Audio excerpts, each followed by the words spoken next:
always tell me it's the last picture and you lie to me. Every time you lie to me. It's never the last. I know. Dang it. We're going to get up there. Thank you so much. His father was an author with Ed Clark from 66 to 78. You think so? I'm sure. And he says unequivocally Lyndon Baines Johnson killed President Kennedy. That's what Bar McClellan says. And he was in the law firm, and he said that Ed Clark, he was there when Clark got his $2 million payoff. He helped get it for him in the early 70s for doing the job. He also says in the book, he said there was an ATF agent that was killed years ago. They called it a suicide. In the 1980s, it was brought back up in front of the grand jury. They declared it a homicide. And Johnson, Clark, and Wallace were all indicted for murder, but they couldn't serve the indictment because they're all dead. Do you think that's so it wasn't like he hadn't killed before. One of those 5 gunshot suicides, right? Yeah. Right. Yeah. Trial. Really? Mark White's Really? So I know everybody's asked you this, but why did you come down here today? Because it's November the 22nd, 2003, 40 years to the exact minute that President Kennedy was murdered. How old were you at the time? 12. Tell me about how you heard the news. Well, like all kids, we were in school at the time, and they announced over the loudspeaker that President Kennedy had been shot, and then they announced that he had been killed, and they told us that school was suspended and that we were to go home immediately. And that's basically what happened. Everyone very quietly, it was kind of a scary thing being a 12-year-old and seeing a president, or not seeing it, but hearing that a president was murdered. And what's your feeling on what happened here? Well, my feeling is simply that I don't believe the Warren Commission. I don't believe the government's perspective of it, and that's good enough, because if I don't believe that, then it doesn't matter whether I have a belief of what I think happened here. No one will ever know what happened here. I just don't believe what the government told us happened here happened. I heard you out there debating with somebody about the details of the conspiracy. You were talking about common sense. One common sense question I have people ask is, if the government had the ability to plan such an elaborate conspiracy, why would you have such an elaborate conspiracy in a public place? Because that's the best place to do it. I mean, why not have one person? No, you got government and government ops, military ops, CIA ops, all of the operations you want to talk about, they're all compartmentalized. Very few people know the whole picture. Very few. Everybody just knows their little piece of the operation.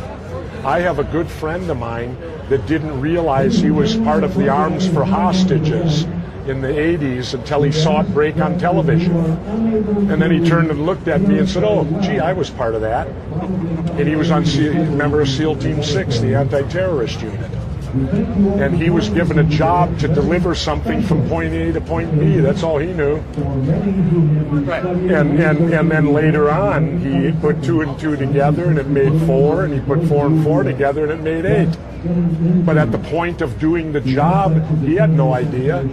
And that's what, and besides, why would someone come forward now to be called what, a kook? Who of the mainstream media and government is going to believe anybody?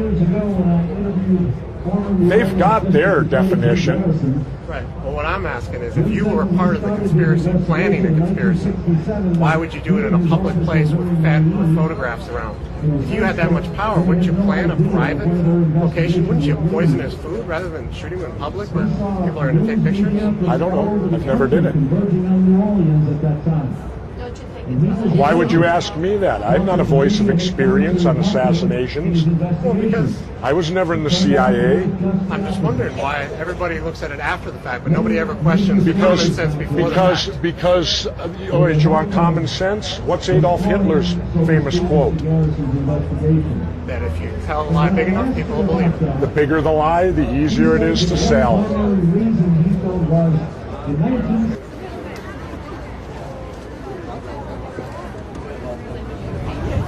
Oh yeah, exactly.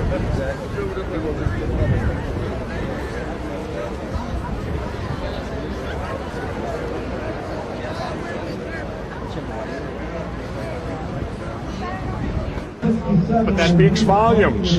How easy is it that they sold us here? doesn't seem very easy, given all the people. I do. I think it's easy. It's 40 years. Nothing has changed.